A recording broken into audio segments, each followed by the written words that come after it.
This channel does not promote any violent, harmful, or illegal activities. All content provided by this channel is meant for an educational purpose only.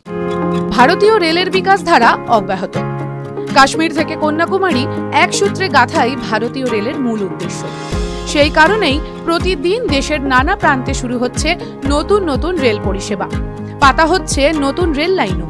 এমনকি কাশ্মীরের দুর্গম জায়গায় rail line পাতার কাজ চলছে। বন্দে ভারতের মতো প্রিমিয়াম ক্লাস ট্রেন অন্তর্ভুক্তি হয়েছে সেই তালিকায়। কম খরচে কম সময়ে অনেকটা দূরত্ব অতিক্রম করা যায় বলে প্রায় 90% ভারতবাসীর প্রথম পছন্দই রেল। আবার কেউ কেউ শুধু যাত্রাপথের সৌন্দর্য উপভোগ করতে ট্রেনে করে যাত্রা করতে পছন্দ করেন। প্রতিদিন নতুন ট্রেন, নতুন রেল লাইন চালু হওয়া, নতুন স্টেশন চালু হওয়ার খবর হামেশাই পাই আমরা। কিন্তু কখনো শুনেছেন পুরনো স্টেশন বন্ধ হয়ে গিয়েছে? আপনি হয়তো বলবেন, রেল স্টেশন আবার বন্ধ হয় নাকি? এটা কি দোকান না পুরনো ফ্যান? কিন্তু বাস্তবটা কিন্তু একদমই অন্য। রেল সূত্রে খবর, স্টেশন পুরনো হয়ে গেলেও তা বন্ধ হয়ে যেতে পারে, তবে তার জন্য নির্দিষ্ট কিছু নিয়ম রয়েছে।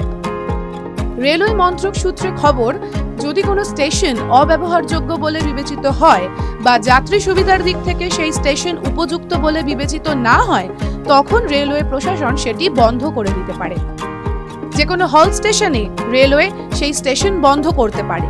তবে যদি সেই স্টেশন শাখা লাইন বা কড লাইনের হয় এবং প্রতিদিন যাত্রীর সংখ্যা 25 জনের কম হয়, তবে সেই স্টেশন চাইলে বন্ধ করে দিতে পারে।